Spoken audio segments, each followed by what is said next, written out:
जी हाँ, स्वागत है आप सभी का मंथन क्लासेस के इस यूट्यूब चैनल पर। मैं पीके गुप्ता आप सभी का स्वागत करता हूँ। पिछले क्लास में जो हम लोग पढ़े थे उससे आगे बढ़ेंगे। पिछले क्लास में हम लोग कई महत्वपूर्ण प्रश्नों को पढ़े थे, ठीक है ना। आज ही हम आगे जो है ना इस प्रश्न को पढ़ने जा रहे हैं, जो कि आपके लिए बहुत महत्वपूर्ण साबित होगा। जो कि पहला क्वेश्चन है, मेरुरज्जु निकलता है, मेरुरज्जु निकलता है, समझे ना।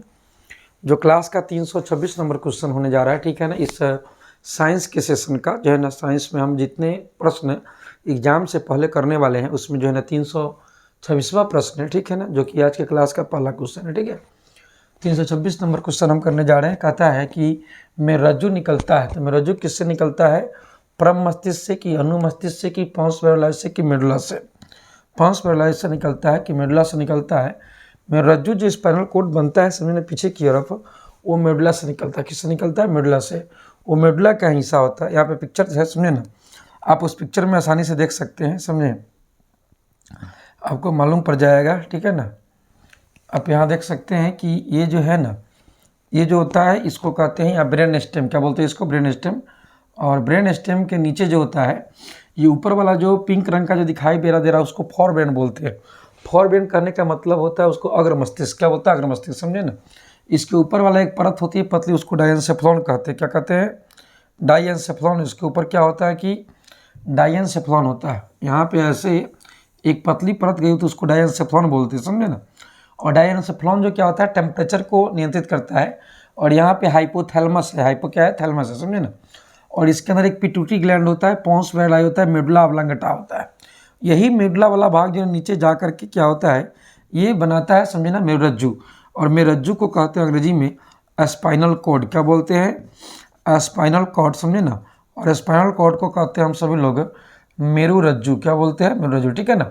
तो क्वेश्चन पूछता है कि मेरुरज्जु किससे निकलता है? तो मेडुला से। किससे निकलता है? मेडुला से। और इसके जो नीचे ये पार्ट होते हैं इसको कहते हैं हम लोग ब्रेन स्टेम, क्या बोलते हैं? Brain stem. ये फ्लावर की तरह जो स्ट्रक्चर बना हुआ है पीछे की ओर, इसको बोलते हैं सेरिब्रम, सेरिबेलम। और सेरिबेलम को कहते हैं अनुमस्तिष्क, क्या कहते हैं इसको? अनुमस्तिष्क, ठीक है ना। इसको क्या बोलते हैं? अनुमस्तिष्क, समझे ना। ये क्लास में ये पिक्चर बनाकर बताया भी गया आप लोगों को, बड़ी आसानी से हम इसको बताए थे कि भाई जो है ना स्ट्रक्चर होता है ब्रेन का। किसका होता है? ब्रेन का, समझे ना।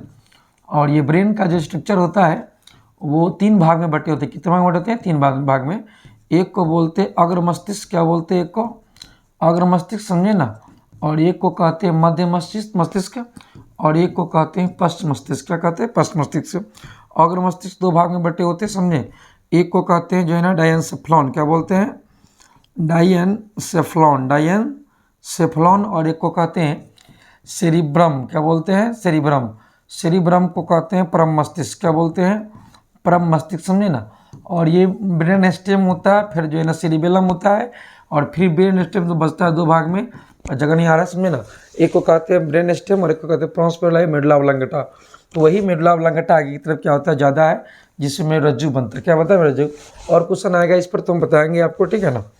अगला क्वेश्चन कहता है किसी अंतरिक्ष यात्री को आकाश कैसा प्रतीत होता है? अंतरिक्ष यात्री को आकाश देखने पर जो है ना काला प्रतीत होता है। कैसा प्रतीत होता है? काला, समझे ना। और यही हम लोग देखते हैं तो नीला दिखाई पड़ता है, जबकि अंतरिक्ष यात्री कैसा दिखाई पड़ता है? काला, समझे ना। अगला क्वेश्चन कहता है, अगला क्वेश्चन भी कहाँ है? अगला क्वेश्चन कहता है रुधिर अंतरिक्ष है। इसमें भी जो है ना क्वेश्चन उसी का आ गया है, ठीक है। अगला क्वेश्चन कहता है कि एल्केन का रासायनिक सूत्र क्या होता है? Alkane, alkene, alkyne. Alkane, alkene, alkyne, समझे ना।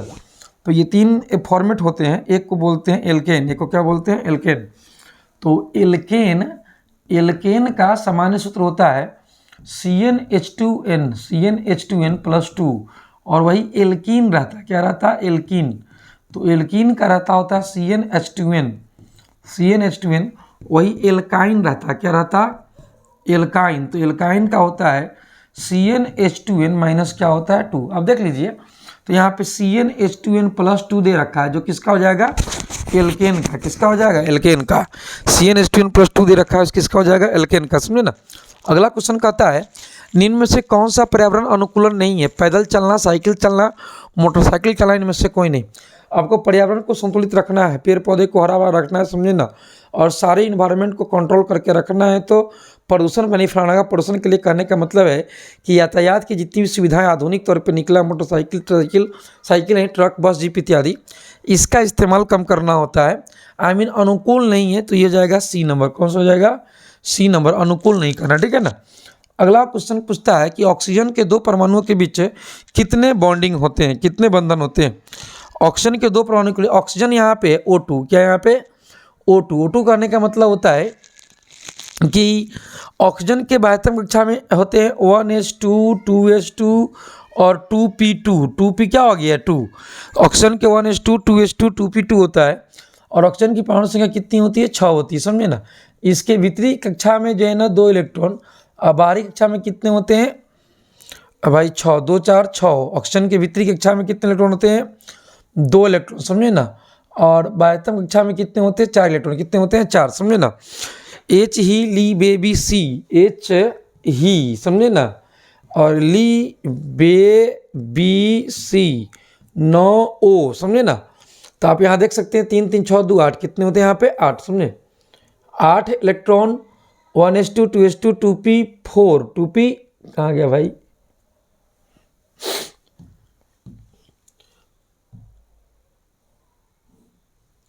2p4।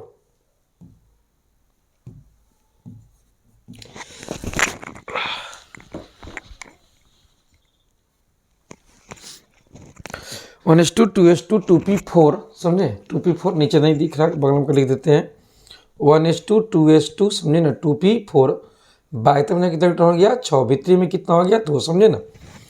तो इसका मतलब है कि ऑक्सीजन के बाह्यतम कक्षा में जो है ना 6 इलेक्ट्रॉन होते हैं। तो 2 2 4, और यहाँ पे कितना हो जाएगा? 2 6। फिर यहाँ पे 2, यहाँ पे 2, यहाँ पे कितना हो गया? 2। ये दोनों आपस में बॉन्ड बनाएगा और इस तरीका से हो जाएगा। ऑक्सीजन इसका पूरा करेगा और एक ऑक्सीजन का जो है ना ये वाला क्या करेगा? आपस में पूरा करेगा, समझे ना। और ऐसे पूरा करने पर इसके भी 6, इसके भी 8, 2 4 6 8, 2 4 6 8, समझे ना। पूरा हो गया। पूरा होने का मतलब है कि ये दोनों जो है ना जब भी रहेगा तो साथ रहेगा और कहलाएगा O2। तो O2 में कौन सा बॉन्ड होता है? तो डबल बॉन्ड होता है। O2 में कौन सा बॉन्ड होता है? तो मेरे प्यारे विद्यार्थी, डबल बॉन्ड होता है। कौन सा बॉन्ड होता है? डबल बॉन्ड होता है, समझे ना। डबल बॉन्ड होता है, समझे ना। इस तरह का आंसर हो जाएगा। और इसका आगे कहता है स्वपोषी पोषण के लिए क्या आवश्यक है? स्वपोषी पोषण के लिए क्या आवश्यक है? स्वपोषी पोषण के लिए कौन सा आवश्यक होता है? तो स्वपोषी जितने भी हरे पेड़ पौधे हैं सभी में स्वपोषण की क्रिया होती है। स्वपोषण करने का मतलब है कि फोटोसिंथेसिस प्रोसेस करता है, प्रकाशमय क्रिया करती है, और प्रकाशमय क्रिया के माध्यम से वो अपना भोजन क्या करता है? स्वयं बनाता है। अपना भोजन स्वयं बनाने के लिए सबसे पहले पर्णहरित होना चाहिए, समझे ना, जिसको क्लोरोफिल कहते हैं या क्लोरोप्लास्ट कहते हैं, समझे ना। और सूर्य का प्रकाश होना चाहिए, कार्बन डाइऑक्साइड होना चाहिए। इसका मतलब है कि CO2, क्या यहाँ पे? CO2 कार्बन डाइऑक्साइड और सनलाइट और जो ना क्लोरोफिल, ये तीनों होता है। अर्थात इसका आंसर कौन जाएगा? D number. इनमें से सभी, इनमें से क्या हो जाएगा? सभी, समझे ना। अगला क्वेश्चन कहता है नेत्र में प्रवेश करने वाली प्रकाश की किरणों का अधिकांश अपवर्तन कहाँ होता है? नेत्र में जो भी प्रकाश की किरणें प्रवेश करती है उसका अधिकांश जो है ना परावर्तन, अपवर्तन पूछ रहा है, तो अपवर्तन होता है नेत्रोद में, मतलब जहाँ पे द्रव भरा होता है ना उस द्रव वाले भाग में, समझे ना। इसका आंसर हो जाएगा सिंपल सा नेत्रोद। कौन सा हो जाएगा? नेत्रोद, ठीक है ना। अगला क्वेश्चन कहता है ओजोन परत पर किस हानिकारक विकिरण के लिए पृथ्वी को सुरक्षा प्रदान करता है? ओजोन परत पर जो है ना हमें किससे सुरक्षा प्रदान करता है? तो ओजोन परत से हमें सबसे सुरक्षा प्रदान होता है। कहने का मतलब है अवरक्त किरणें से, तापीय विकिरण से, परावैंगनिक किरणें से, इनमें से सभी। तो अवरक्त किरणें मतलब इंफ्रारेड रे, समझे ना। और ये टेम्परेचर रेडिएशन होता है, समझे ना। और एक होता है अल्ट्रा वायलेट रे, इनमें से सभी हो जाएगा। इसका आंसर हो जाएगा D नंबर। इनमें से सभी, इनमें से क्या हो जाएगा? सभी, समझे ना। अगला क्वेश्चन कहता है समझे निम्न में से कौन सा एक स्वच्छ ऊर्जा का स्रोत नहीं है? स्रोत है। तो स्वच्छ ऊर्जा जिसमें थोड़ा भी गंदगी नहीं है, थोड़ा भी जो है ना पर्यावरण को दूषित करने वाला धुआं इत्यादि नहीं निकलता है, वो होता है लकड़ी। वो क्या होता है? लकड़ी, समझे ना। सॉरी, लकड़ी नहीं, प्राकृतिक गैस। कौन से यहाँ पे? प्राकृतिक गैस, समझे ना।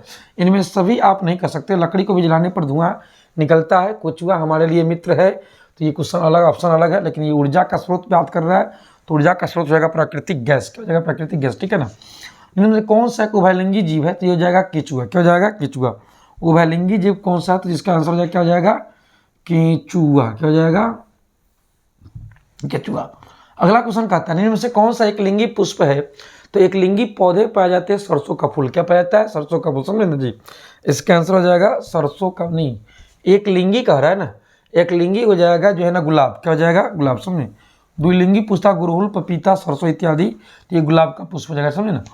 कौन सा अधातु कमरे के तापमान पर तरल अवस्था में पाया जाता है? कौन सा अधातु? तो होता है भाई अधातु, एक वर्ग 17 है, वर्ग कितना है यहाँ पे 17, समझे ना। तो वर्ग 17 को हम बताते हैं, वर्ग 17 में होता है फ्लोरीन, क्लोरीन, ब्रोमीन, आयोडीन और एस्टेनिन, क्या होता है एस्टेनिन, समझे ना। तो इसमें फ्लोरो क्लोरो ब्रोमो, तो ये ब्रोमो जो होता है ना, ये क्या होता है द्रव अवस्था में क्या होता है पाया जाता है। तो ब्रोमीन जो है ना द्रव अवस्था में क्या होता है पाया जाता है, आंसर क्या हो जाएगा इसका बी नंबर, कौन सा हो जाएगा बी, ठीक है। अगला क्वेश्चन कहता है धोवन धोबिया सोडा का रासायनिक सूत्र क्या होता है? सोडियम बाइकार्बोनेट, क्या होता है सोडियम बाइकार्बोनेट, ये ऑप्शन ही गलत था, इसमें सोडियम बाइकार्बोनेट ही होगा, समझे ना। धोवन सोडा, कौन सोडा हो जाएगा धोवन सोडा। अगला कहता है इनमें से कौन सा जीवाणु जनित रोग नहीं है? जीवाणु से होना रोग नहीं है तो मस्सा, कौन सी जगह यहाँ पे मस्सा, समझे ना। सिपले जीवाणु से होता है, गोंडिया जीवाणु से होता है, तो ये क्या हो जाएगा मस्सा, क्या हो जाएगा यहाँ पे मस्सा, ठीक है ना। अगला क्वेश्चन इनमें से किस धातु का गलनांक सबसे कम होता है? समझे ना, किस धातु का गलनांक सबसे कम होता है, समझे।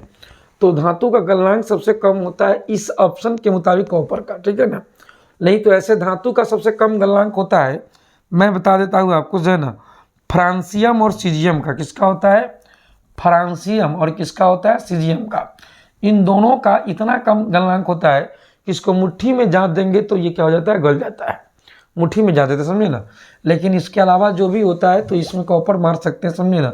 लेकिन फ्रांसियम और सीजियम का क्या होता है कि सबसे कम क्या होता है गलनांक होता है, समझे ना। आप लिख सकते हैं इस चीज़ को कि फ्रांसियम, कौन सी फ्रांसियम लिख देते हैं यहाँ पे फ्रांसियम, समझे ना। और ये क्या होता है सीजियम, ये क्या होता है सीजियम। इन दोनों का गलनांक क्या होता है सबसे कम होता है, समझे ना। और ये दोनों वर्ग 1 में पाया जाने वाला क्या है तत्व है, समझे ना। आवर्त 6 और 7 में, आवर्त 6 और किस में 7 में, ठीक है ना। अगला क्वेश्चन कहता है रासायनिक अभिक्रिया के दौरान किसी पदार्थ में ऑक्सीजन का योग कहलाता है अपचयन, क्या कहलाता है अपचयन, ठीक है ना। रासायनिक अभिक्रिया के दौरान किसी पदार्थ में ऑक्सीजन का योग कहलाता है अपचयन, क्या कहलाता है अपचयन, समझे ना। अगला क्वेश्चन कहता है समझे ना कि कौन सा परंपरागत ऊर्जा का स्रोत नहीं है? कौन सा परंपरागत ऊर्जा का स्रोत नहीं है? जैव मात्रा, नाभिकीय ऊर्जा स्रोत, भूतापीय ऊर्जा स्रोत, इनमें से कोई नहीं। कौन सा परंपरागत ऊर्जा का स्रोत नहीं है? परंपरागत मतलब कि बहुत लंबे समय से या जिसका भविष्य में भी उपयोग होता रहेगा, जल्दी समाप्त नहीं होता है, समझे ना, उसको कहते हैं परंपरागत ऊर्जा का स्रोत, समझे ना। तो परंपरागत ऊर्जा का स्रोत है जैव मात्रा, कौन मात्रा हो जाएगा जैव मात्रा, ठीक है ना। जैव मात्रा हो जाएगा आई मीन बायोगैस, क्या हो जाएगा बायोगैस, ठीक है ना।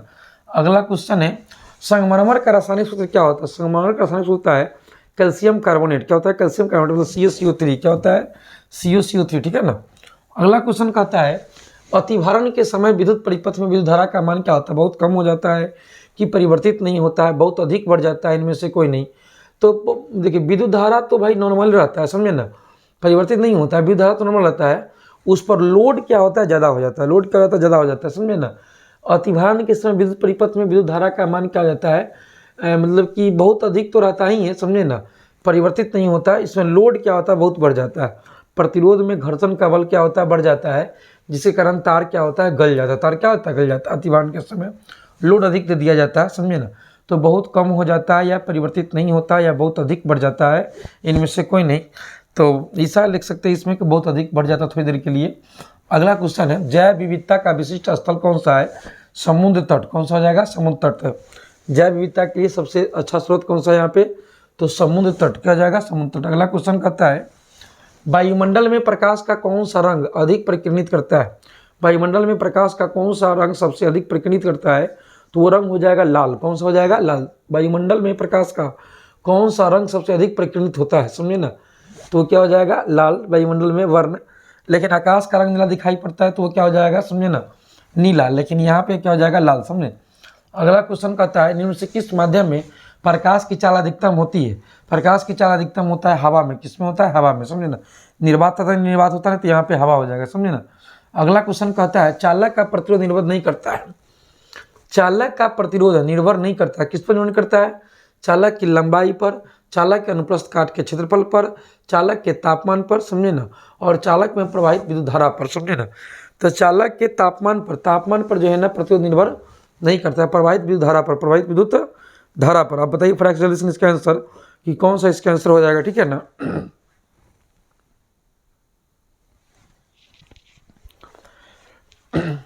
प्रतिरोध को जो है ना हम लोग कहते हैं रेसिस्टेंस, क्या बोलते हैं, रेसिस्टेंस, समझे ना।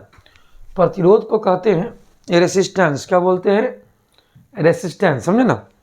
प्रतिरोध को कहते हैं रेसिस्टेंस, रेसिस्टेंस को हिंदी में कहा जाता है प्रतिरोध, समझे, रेसिस्टेंस। और रेसिस्टेंस को सूचित करते हैं किससे, आर से, समझे ना। हालांकि ओम के नियम से फॉर्मूला बनता है V बराबर क्या बनता है, आई आर, क्या बनता है, आर, समझे ना। और आर बराबर बनता है V बट्टा क्या बनता है, आई, समझे ना। और आर का ऐसा ही मात्रक भी होता है ओम, क्या होता है, ओम। और इसको बताया था जॉर्ज साइमन ओम साहब ने, जॉर्ज साइमन ओम साहब ने इसको बताया था, समझे ना। और एक फॉर्मूला इसमें बताया गया था किन किन बातों पर निर्भर करती है, तो वो था आर बराबर रो इंटू एल अपॉन क्या होता है, एरिया। प्रतिरोध निर्भर करता है एल पर, लंबाई बढ़ने पर क्या होता है, बढ़ता है। और ए मतलब क्या होता है, क्षेत्रफल, तो क्षेत्रफल बढ़ने पर ये क्या होता है, घटता है, समझे ना। और तापमान पर भी निर्भर करता है लेकिन विधारा पर निर्भर नहीं करता है। इसका आंसर हो जाएगा, इसका आंसर हो जाएगा, मैं जो बता रहा हूँ, समझे ना, इसका आंसर हो जाएगा, इसका आंसर हो जाएगा सिंपल डी नंबर। डी कहने का मतलब है चालक में प्रवाहित विद्युत धारा पर, चालक में प्रवाहित विद्युत धारा पर, समझे ना। इसका आंसर हो जाएगा। शायद लास्ट क्वेश्चन होगा ये, निम्नलिखित में से किस दर्पण की फोकस दूरी धनात्मक होती है। बहुत अच्छा क्वेश्चन है। किस दर्पण की फोकस दूरी क्या होती है, धनात्मक होती है, आपको ये देखना है, समझे ना। जिसका फोकस दूरी जो है ना भीतर की तरफ बनता होगा वो क्या हो जाएगा, धनात्मक होगा, और बाहर की तरफ जो बनता होगा उसका क्या हो जाएगा, ऋणात्मक हो जाएगा, बस ना जी। ऐसे एक बार देखते हैं गौर से, ठीक है। ऐसे बनाते हैं, ये क्या होता है, प्लस, और ये क्या होता है, माइनस, ये क्या होता है, ऊपर में प्लस, ये नीचे में माइनस। ऐसे यहाँ पे आकर इस तरह मुड़ता है ये फोकस, तो फोकस क्या होता है, ऋणात्मक।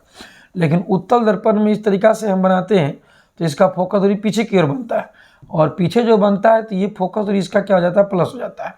तो इसका आंसर हो जाएगा बी नंबर, उत्तल दर्पण। कौन दर्पण हो जाएगा, उत्तल दर्पण, समझे ना। तो उत्तल दर्पण की फोकस दूरी क्या होती है, धनात्मक होती है।